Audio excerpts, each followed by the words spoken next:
In our previous video, we talked about surfactants and emulsifiers and stabilizers, and in the video before that, we talked about shearing power and why a sauce would coalesce or break on you. So we're going to finish our emulsification video series by just walking through the actual emulsification process to put some of these things into perspective. So here I just have my normal metal mixing bowl. And in this example, let's go ahead and walk through the basic steps of making a mayonnaise. So to this metal mixing bowl, to make my mayonnaise, I'm going to classically add lemon juice, but this could technically be any sort of vinegar or acid that you like. And then to this, I'm also going to add egg yolks. And so because I'm using a metal mixing bowl, the most logical application of shearing power or shearing force would be a whisk. So here I have my nifty orange whisk, and I'm going to whisk the egg yolks and lemon juice together, and that's going to look something like this. They're going to mix together, and the yolks and the acid are going to be my continuous phase, and this continuous phase will be considered water, right? And this sometimes gets a little confusing only because we all understand that egg yolks do contain fat, but they are pretty much always considered to be the water phase of an emulsification.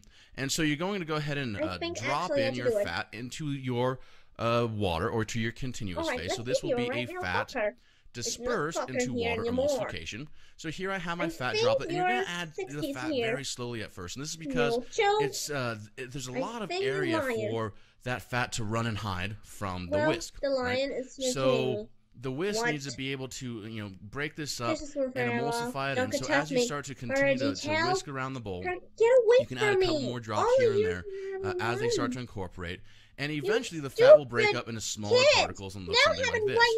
Now once you get the fat dispersed and your emulsification is going, and the way that you know that this disperse is, number one, it's going to come together. And also you're going to notice that the emulsification will start to thicken slightly. And at this stage, when it starts to thicken, you're going to have a bunch of little fat particles dispersed throughout your continuous phase. And when you add your new fat droplet, something kind of cool happens. So here's our new fat droplet. We'll color it dark green so you can keep track of it. When you add this new fat droplet, you continue to whisk it around your bowl, and it starts to knock in or bump into all of these other already small dispersed fat particles. And as this happens, it will actually be broken up by just the force of knocking into each other. And what happens is as they start to knock into each other, the already dispersed fat is going to help to break up the new fat and disperse it more evenly into smaller particles throughout the emulsification. And this is something that Harold McGee calls the fat mill in his book on food cooking. And we're going to label it the dispersion mill because, technically speaking, this could be this works with both, just any dispersed phase, whether your dispersed phase is fat or whether it is water.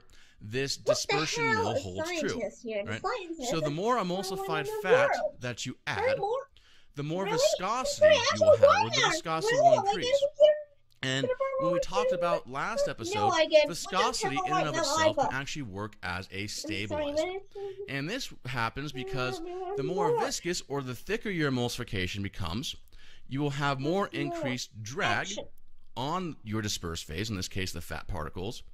And as these fat particles have increased drag on them, they will start to split up into a smaller dispersed phase. The shearing power will actually increase, and the emulsion by nature will become more stable because you have a smaller dispersed phase. And because of the viscosity acting as a stabilizer, and because of the already dispersed fat acting as our dispersion mill, towards the end of the emulsification process, you can actually add the fat more quickly. Now that we understand the actual emulsification process, let's talk about real quick some emulsion formulas and ratios. And the way we're going to do this is this chart is going to be available for you in the show notes. And I have it organized by the name of the sauce of the emulsification: continuous phase, dispersed phase, emulsifier, water to emulsifier to fat ratio, and shelf stability at normal serving temperature. So let's take hollandaise real quick as an example. Your continuous phase is going to be egg yolk and vinegar, or lemon juice, whatever you like. The dispersed phase is classically clarified butter, but you can add any fat that you like, technically speaking. Emulsifiers are the egg yolks right, which are lecithin and casein. And so for the water to emulsifier to fat ratio, you can see I made a little notation. Yolk equals emulsifier. And all these ratios are always going to be done by weight. So for every 1 part of vinegar you have, you want to add that equal amount by weight, egg yolk, and then 5 parts of clarified butter. And that will give you hollandaise. And this is more, I mean, looking at this chart is more of a reference for you. We have a whole lecture series on hollandaise sauce in the Stella Culinary School podcast. So if you're unfamiliar with actually how to make hollandaise sauce, you can listen to that. And so this, you can just use this to cross-reference for basic ratios, and also it'll help you understand how certain emulsifications act. So, for example, look at the vinaigrette column. So vinaigrette, your continuous phase is actually oil, and your dispersed phase is vinegar, which makes this a water dispersed into fat, or a water in fat emulsion, and they're normally unstable unless you add mustard or some sort of food-grade gums. Another thing I want to draw your attention to real quick before we move on is sauce vierge, because sauce vierge, and I will link a recipe in the show notes, is the continuous phase is tomatoes ground up with vinegar, and this is a good example of using plant particles as an emulsifier. So this chart will be in the episode show notes for this emulsification series. And so to find further information on this and linked recipes and linked technique videos, go to stellaculinary.com/FS1. And FS stands for food science, and even though this is a 3-part video series, FS1 will take you to a page that will have all 3 videos with some extra information. And in this show notes page, you can also take an emulsification quiz to test your newfound knowledge. I will make this presentation into a PDF that you can download and use as a study guide.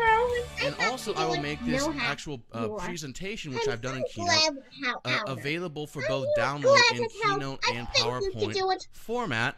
And this is for personal use or for nonprofit educational uses only. So if you teach in a public school and you want to talk about emulsification, you are more than welcome to go to stellaculinary.com/FS1 and download this PowerPoint presentation, and you can teach emulsification.